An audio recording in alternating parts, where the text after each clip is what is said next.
Bonjour à toutes et à tous et bienvenue au petit déj de la bourse. Nizar, ravi de vous retrouver donc comme chaque matin à 8h45 pour GKFX. Je vous laisse prendre part de la clause de nos responsabilités. Donc les opinions nouvelles, recherches, analyses, prix et autres informations contenues sur cette présentation sont à considérer comme un commentaire de marché général et ne constituent pas un conseil en investissement. GKFX n'acceptera aucune responsabilité pour toute perte de dommage, y compris sans limiter toute perte de profit qui peut découler directement ou indirectement de l'utilisation ou de la confiance sur de telles informations. Voilà donc pour ce disclaimer. Et on va passer au graphique. Juste avant, je vous rappelle, pardon, que vous disposez du chat pour tout simplement me poser vos questions, réagir. N'hésitez pas justement à vous en servir. Vous disposez également donc notre chaîne YouTube si vous souhaitez, poser des questions. Et bien sûr, je vous rappelle que ce live sera disponible en rediffusion donc sur notre chaîne YouTube GKFX France. Alors, c'est parti donc pour le chat. N'hésitez pas, donc, comme je le disais, à me confirmer que le son et l'image fonctionnent bien. Et on va débuter par un petit mot sur le CAC 40. Le CAC 40, donc, qui en effet a clôturé la séance d'hier en baisse, qui avait débuté d'ailleurs la semaine par un petit gap qui n'a pas été encore, qui n'a pas été comblé. Bon, bah, finalement, sur le CAC, on se maintient dans un range, finalement, dans un range certes de long terme, mais c'est surtout cette résistance pour le moment à 4600 points qui couvre les cours, car regardez en weekly, en effet, il s'agit, comme je le disais hier, toujours de la ligne de coup, donc de ce potentiel double bottom, double creux, qui est une figure de retournement, mais qui n'est pour le moment pas encore validé. Qui n'est pour le moment donc pas encore validé. Et c'est la raison pour laquelle donc le marché pour le moment se stabilise sous ce niveau.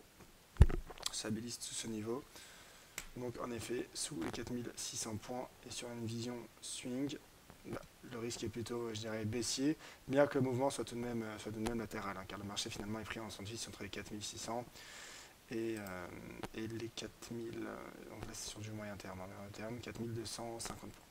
D'ailleurs, regardez, l'indicateur RSI est plutôt convergent et est posé quasiment sur la borne 50 en weekly, ce qui montre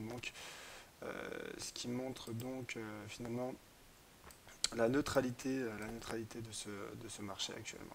D'ailleurs, en 4 heures, on remarque également que le range, donc certes on peut l'affiner, mais il y a un range tout de même entre les 4300 et 4600 points. Voilà donc pour le CAC 40. CAC 40, en horaire, il y a un petit gap également qui a pris forme à l'ouverture. Peut-être une divergence haussière de momentum, mais très légère. Je vais agrandir un peu mon graphique. Alors peut-être une légère contradiction de momentum, légère divergence, mais finalement le marché a ouvert en hausse pour le moment. En tout cas, en données horaires, la bougie est haussière. Donc si divergence il y a eu, puisqu'il y a eu une petite divergence en effet, celle-ci a déjà produit ses effets. Attention maintenant au risque de comblement de gap, mais il y a donc ce niveau à 4440 points également, qui est un niveau donc un niveau de support résistance dans une autre unité de temps. Voilà, c'était en 4 heures, donc non, même pas. Donc en 30 minutes en effet, il y a également ce niveau de résistance que je vous montrais hier à 4450 points. Le marché qui enchaîne, donc divergence haussière de RSI sur le CAC 40. On va passer donc au DAX en daily.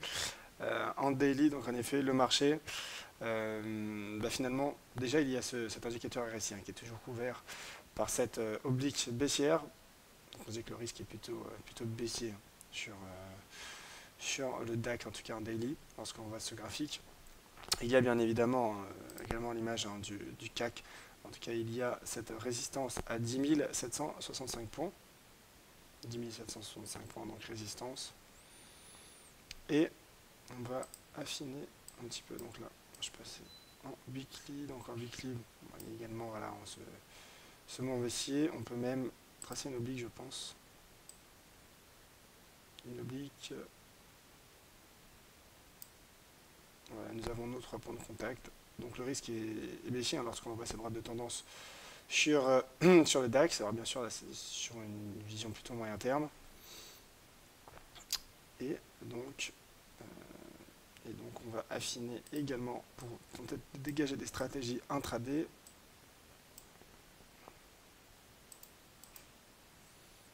Alors, en 4 heures, que nous dit le marché? Déjà, qu'il a plutôt une convergence entre prix et momentum. Alors, il y a une convergence, il y a une divergence à ce niveau qui a produit ses effets également. Vous voyez, on a un creux plus bas que l'autre. Et ici, le RSI, un creux plus élevé que le précédent. Donc en effet, celle-ci a déjà produit ses effets, je dirais. Et donc sur le DAX, on va passer un horaire pour voir, pour tenter de dégager une stratégie. Donc là pareil, un peu à l'image du CAC, hein, il y a eu une... regardez, là sur le RSI d'ailleurs, puisque je vous rappelle hein, que Wes Wilder lui-même, l'inventeur du RSI, a dit que l'on pouvait faire du chartisme hein, sur le RSI. Là, qui a-t-il? Une épaule, tête, épaule. Épaule, tête, épaule, qui a produit également ses effets puisque l'objectif a été atteint sur le RSI. Donc, ce qui explique également donc, cette hausse d'un point de vue technique à l'ouverture, en tout cas de cette bougie horaire, puisque nous sommes en données 1 heure sur l'indice salon. Mais comme je le disais, à moyen terme, les indices sont plutôt neutres hein, finalement en tout cas, puisque comme je le disais, les mouvements sont latéraux, mais mais ce qui est à noter, donc, ce sont ces droites de tendance qui couvrent pour le moment le marché. Voilà. Alors bien sûr, en cas de cassure, en cas de franchissement, le risque serait haussier, plutôt le potentiel serait haussier, mais pour le moment, le DAX est couvert notamment en weekly, par ces 2 droites de tendance. Donc pour le moment, risque en effet baissier sur le DAX. Alors on va passer à un autre marché, et celui du Forex. On va passer à l'euro-dollar. N'hésitez pas donc à laisser vos commentaires et poser vos questions sur le chat. Et voilà, justement, d'ailleurs, il y a quelques réactions sur le chat, donc notamment sur notre chaîne YouTube. De la part de Fifi, je rejoins les mèches basses, 5 minutes euro CHF. Alors l'euro CHF, je n'ai pas spécialement prévu d'en parler, on pourra faire un point si vous le désirez en fin de présentation. Alors, on était où? À l'euro-dollar. L'euro-dollar, on va le mettre en daily pour débuter donc cette analyse. Toujours couvert par ce triangle, finalement, par cette oblique, donc la partie supérieure de ce triangle. Donc en effet, comme je le disais hier, l'objectif était finalement, pour le coup en tout cas, de rejoindre cette oblique baissière. Le marché en prend la direction, alors certes, déjà consolidation à l'ouverture, mais rien de bien méchant pour le moment. Alors comme je le disais hier, rentrer tout de suite en position ne permettrait pas, selon moi, d'optimiser son ratio R3 et donc de gérer son risque convenablement. En revanche, en cas d'atteinte de cet objectif, de ce niveau, là, en effet, je pense qu'on pourrait gérer son risque avec cette oblique baissière. Auquel cas, un retour sur les 1,1135 $ me paraîtrait envisageable. Voilà, pour le moment, le marché travaille un peu. Et donc, comme je te disais, pour le moment, en tout cas, en daily, je ne ferai rien. Puisque j'attendrai, donc, comme je disais, que le marché atteint cette oblique. Cette oblique, en weekly également, on retrouve ce triangle rectangle. Ces triangles rectangles qui commencent un petit peu à mécher, on l'a vu en daily. Et finalement, cela fait range. Mais regardez, ce qui est important, en tout cas en daily, sur ces 4-5 dernières bougies, 5-6 dernières bougies même si on prend un peu plus loin avec les 10 dernières bougies, en effet, on a une inversion de polarité. C'est-à-dire qu'un niveau de résistance qui joue à présent un niveau de support. Et celui-ci, donc, c'est ce support à 1,1131. À 1,1131 $, comme vous voyez. sur ce graphique. Donc en effet, support à gérer pour les prochaines séances. Alors, en 4 heures, on affine un petit peu, en 4 heures, ce que l'on peut remarquer. Alors, plusieurs choses. Déjà, en effet, cette jambe haussière,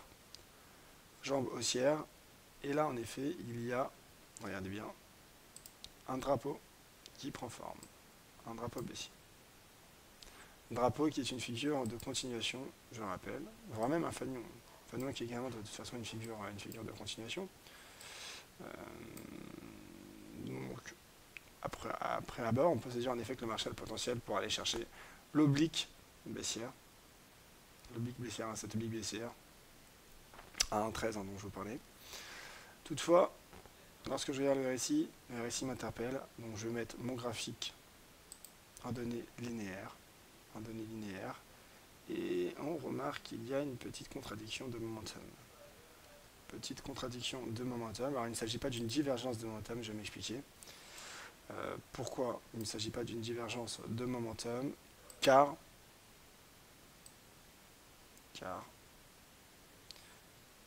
pour avoir une divergence, il aurait fallu que le premier sommet soit situé en zone appelée de surage. Donc entre la zone 70 100, ce qui n'est pas le cas. Donc en effet, on a une petite divergence de momentum. Celle-ci a peut-être déjà donné ses effets. Celle-ci a peut-être déjà produit ses effets. Mais, comme je disais, lorsque l'on repasse en chandelier japonais, il y a finalement ce petit fanion qui est une figure de continuation. Donc finalement, au lieu de ce fanion, on se dit que le marché a le potentiel pour atteindre l'oblique baissière dont je vous parlais. Alors en données horaires, on va épurer un peu le graphique. En données horaires, alors laissez-moi juste 2 petites secondes, je vous prie, pour donc enlever ce graphique.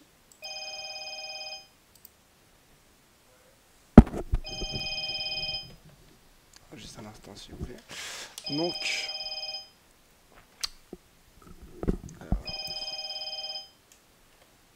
alors j'espère que vous m'entendez bien. N'hésitez pas à me confirmer que le son et l'image fonctionnent bien. Voilà, c'est parfait. Donc, alors, on reprend.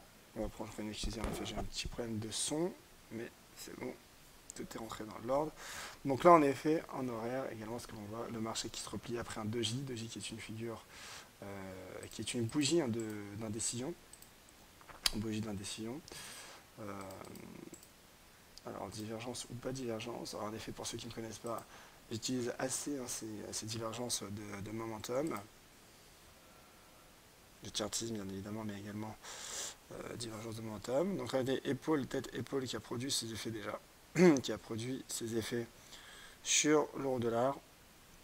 Et le RSI également qui est neutre, donc pas spécialement de divergence, mais en tout cas, comme je disais, donc un mouvement finalement de drapeau, hein, donc qui pourrait finalement profiter à l'euro-dollar. Encore une fois, je n'entrerai pas en position sur l'euro-dollar à ce niveau, j'attendrai plutôt qu'il atteigne donc cette fameuse oblique baissière, ou pas d'ailleurs, hein, s'il ne l'atteint pas, bah, je gérerai en fonction de ce support. Donc je le rappelle, à 1,1130 $. Voilà donc pour l'euro dollar. On va passer à l'USD yen. Donc, alors, intéressant l'USD yen. Comme je l'ai montré hier, belle droite de tendance baissière. En 4 heures, regardez, le marché teste la ligne de coup d'un double creux. Et le marché commence à diverger. Avec son momentum. Donc attention, là, pour l'USD yen, en effet, en 4 heures, on a notre plan de trading. Alors, il n'y a pas de réellement... vous voyez d'où l'intérêt de mettre le graphique en linéaire, car on se rend compte finalement qu'il n'y a pas de divergence particulière, puisque finalement le marché est épuré des mèches, hein, il ne prend en compte que les cours de clôture. Mais, en revanche, Et ça c'est intéressant sur l'USD-Yen, et c'est ce qu'il faudra surveiller avant de dégager une stratégie, avant quelconque stratégie, c'est cette ligne de coup à 101,22, 101,221 yens, qui correspond donc également à un seuil d'inversion de polarité. Donc là c'est simple, soit on gère son risque avec cette ligne de coup, c'est-à-dire qu'en cas de repli sous cette ligne de coup potentielle, puisqu'elle n'est pas encore validée en tout cas de ce seuil d'inversion de polarité, en effet l'objectif serait un retour sur ce support que je vais d'ailleurs ajuster à très exactement 100 yens 0,92, proche des 100 yens, finalement, qui est le seuil psychologique et généralement recherché par le marché. Alors que justement un franchissement, là en effet en cas de franchissement, le marché pourrait aller chercher les 102 yens, puisque le double creux serait validé. Voilà, le marché donc qui en daily, regardez, a tenu ce bon niveau de support que je montrais hier, dont je vous montrais hier, pardon. Donc plutôt intéressant également, donc ce support également visible en weekly, ce qui montre l'importance de ce support et qui correspond également à un seuil psychologique à 100 dollars, à 100 yens, pardon, puisque nous sommes sur le taux de change USD-Yen. Alors voilà donc pour l'USD-Yen, vous avez mon plan de trading lorsque les marchés viennent d'ouvrir. On va passer sur les matières premières, un petit mot sur les matières premières. Et le pétrole, alors le pétrole qui en effet n'a pas atteint mon objectif, n'a pas atteint cette oblique baissière. Cette oblique est baissière, vendredi il était pourtant bien parti, mais hier il y a eu finalement un retournement à la hausse, et le pétrole se stabilise aujourd'hui sous cette oblique baissière. Donc en plein milieu d'un triangle. Le triangle tient parfaitement. Donc là en effet, ma même stratégie finalement, risque baissier pour viser la partie inférieure de ce triangle, à 43,50, avec une invalidation en cas de sortie par le haut. Et en effet, en cas de sortie par le haut, ma première cible se situerait à 47,43, puis au deuxième sommet de ce triangle, à 49,28, donc là ce serait sur du moyen terme en effet. En tout cas, je pense en effet que le marché a le potentiel, en tout cas de ce que me dit l'analyse technique et de l'interprétation que je lui donne. En effet, le marché a un potentiel pour aller chercher la partie inférieure de ce triangle. Je rappelle également qu'il faille être prudent sur le pétrole, et notamment sur vos expositions au pétrole. Pourquoi ? Car tout simplement, demain, il y aura la réunion des pays membres de l'OPEP. Donc là, en effet, aujourd'hui, on peut s'attendre à un climat d'attentisme. Mais finalement, quand on regarde dans l'ouverture du cours du WTI, cela donne une toute petite toupie.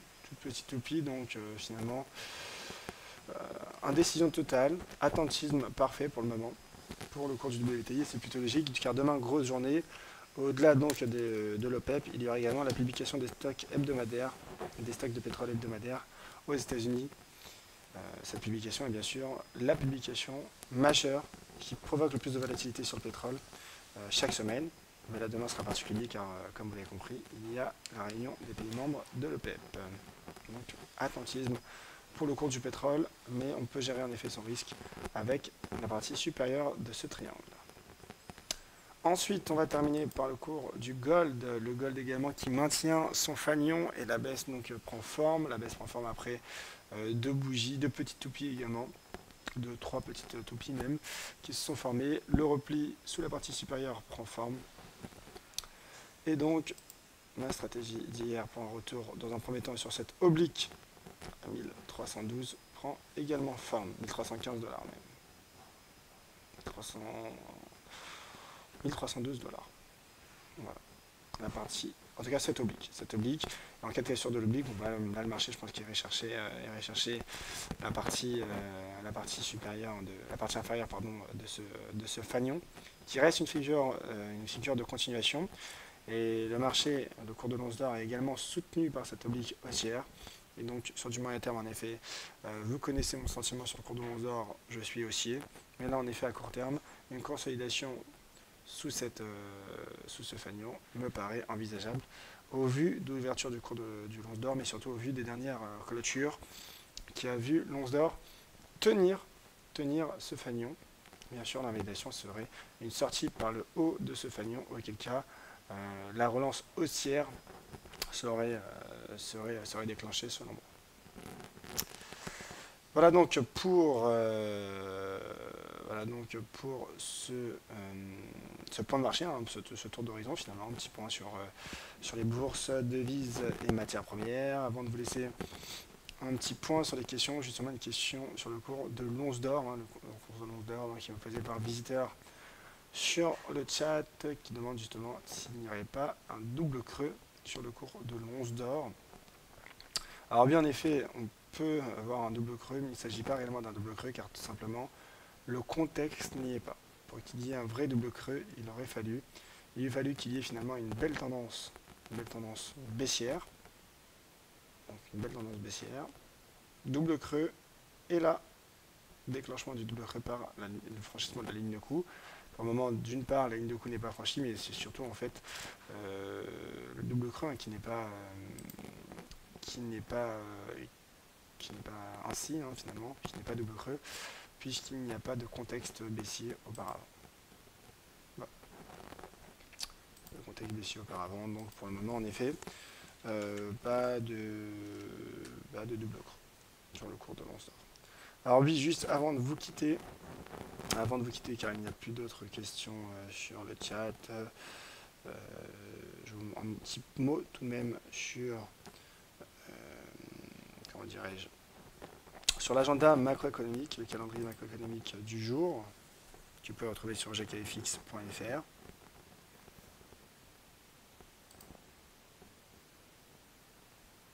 Alors aujourd'hui, il y aura en effet quelques statistiques. Alors aujourd'hui, pas de grandes statistiques. Pas de grandes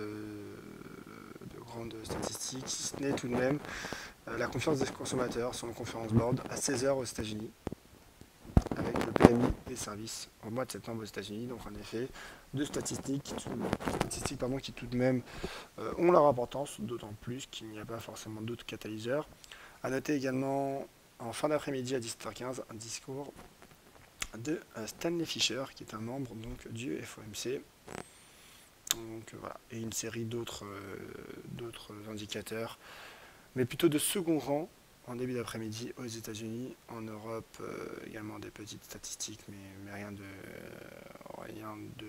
très volatile, je dirais, pour les marchés a priori. Voilà, donc je vous invite à le retrouver. Et je vous invite également à me suivre sur Twitter, @yoavnizar. Voilà, vous avez été quelques-uns déjà à me tweeter, tout simplement, me poser des questions, réagir. N'hésitez pas, si vous avez des questions, donc aussi bien sur l'ouverture d'un compte chez GKFX que sur les marchés, une stratégie, connaître mon sentiment de marché sur un actif. N'hésitez pas donc, Twitter @yoavnizar. Je serai ravi de pouvoir vous aider. Très bonne journée à toutes et à tous. Je vous rappelle également que ce soir, vous retrouverez David Bottin, donc mon collègue, pour une session de trading live. Et donc, quant à moi, on se retrouve demain matin, dès 8 h 45, pour le petit déj de la bourse, donc pour suivre l'ouverture de la session européenne. Merci à tous de votre attention. Très bonne journée et à bientôt. Au revoir.